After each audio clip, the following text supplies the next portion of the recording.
All right, going to talk about dynamics today, volume dynamics.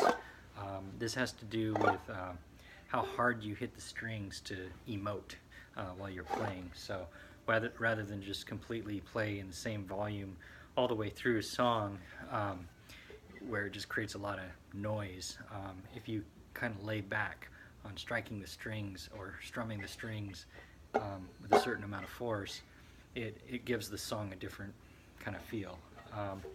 So when I first started frailing banjo, it sounded a lot like this. So it was kind of your 1, 2, and 3, 4, and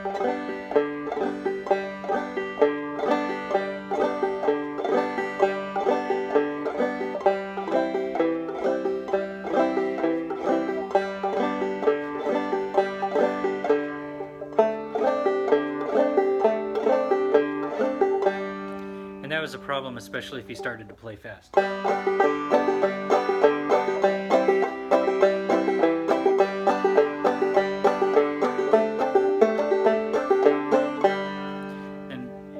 Made what would otherwise be a fairly quiet instrument seem very loud, especially if you're jamming with other musicians. That backbeat of the strum was very dominating because that's 4 strings just ringing with all the metal in your banjo. It just kind of keeps going, right? So over time, I tried to look for ways to cut back on that. How could I make it sound more melodic and more like music and less than percussion? Now it's true the banjo is a rhythm instrument, so it is a good idea to start with that aggressive strumming, but after a while you're going to get a good sense of rhythm, and you can look for ways to split that up, take pieces away or add pieces in. And we've talked about that before, whether it's through drop thumbs or hammer-ons or slides or pull-offs, basically replacing the strum with strikes or even omitting the strum altogether. So it would end up sounding like...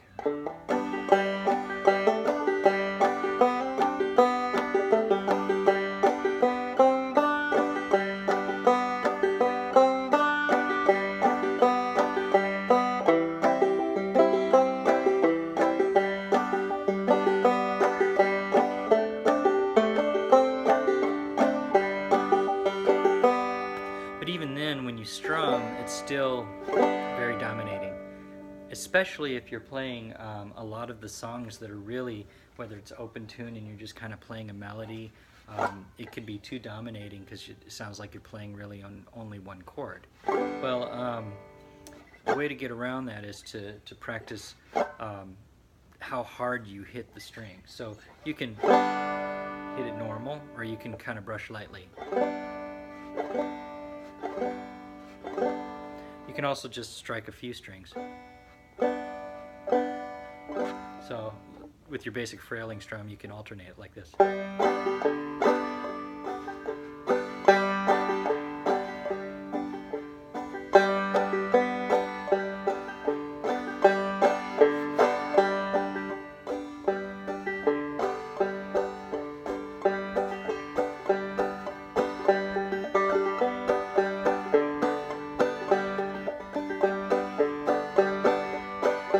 I'm still doing that basic frailing strum, that strike, strum, thumb, strike, strum, thumb.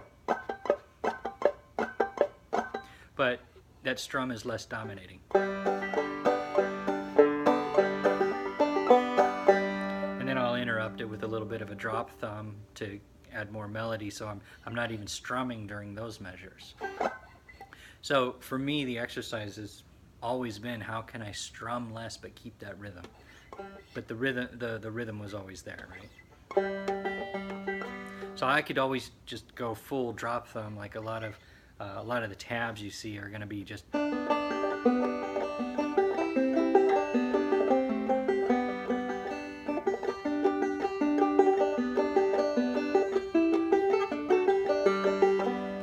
But that sounds very delicate, and it kind of loses its rhythm, the driving rhythm that is, I think, nice about banjo. So I say keep the strum, but just kind of ease it back. You can also do that on the strike. So sometimes not every note really needs to be on top. You don't need to go. just want to go.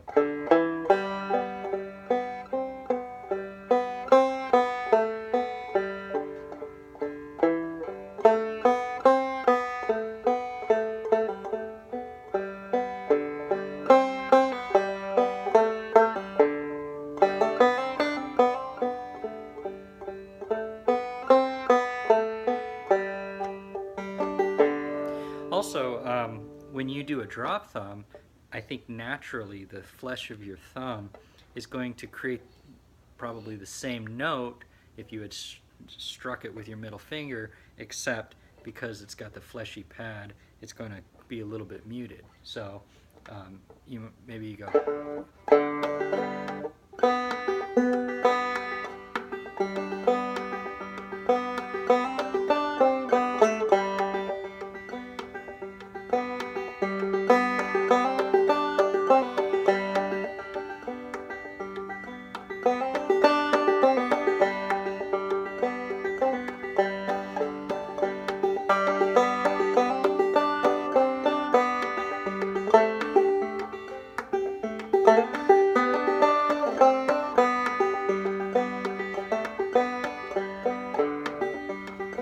And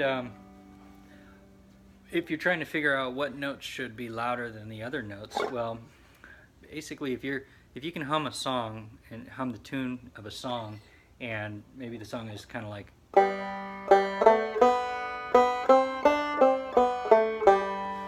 well, those would be the notes you want to accent, right? But when you play banjo, you don't really leave that much space between the notes because it's a rhythm instrument, so you tend to fill the measure with the quarter notes and the quarter notes broken in half with the dynamic. So it could be,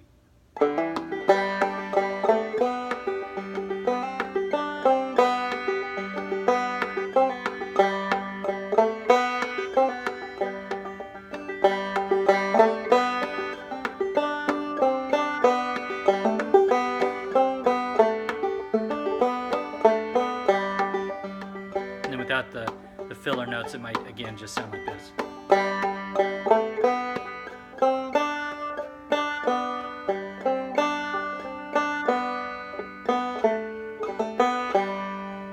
Something like that, but hopefully that helps you get the idea.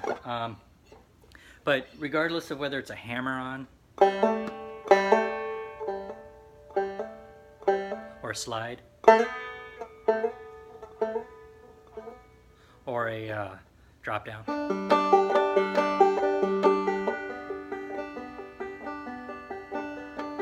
or just your strum.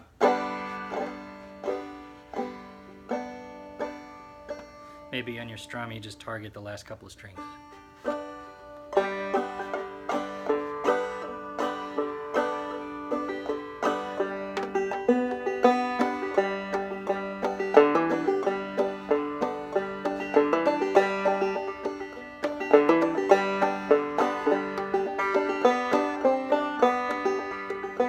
But I think that using volume dynamics really goes a long way towards making a simple song sound more melodic without having to do a whole lot more.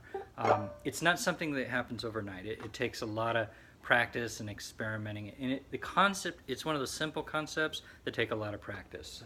A lot of just experiment, just play your G to C to D, and kind of.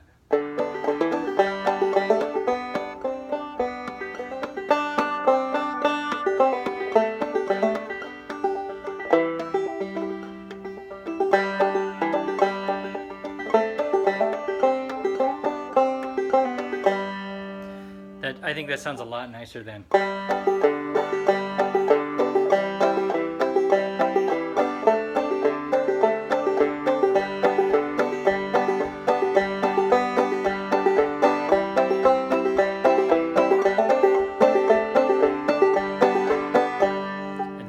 if you were recording it, I think you would notice that the sound would be kind of clipping.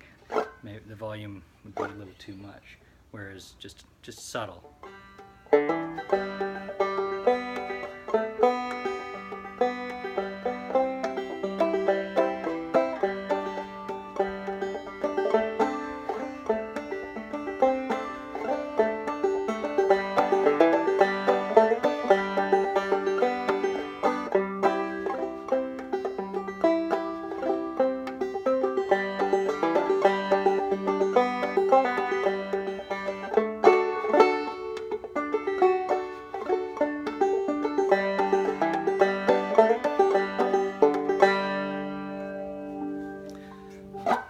hopefully that helps.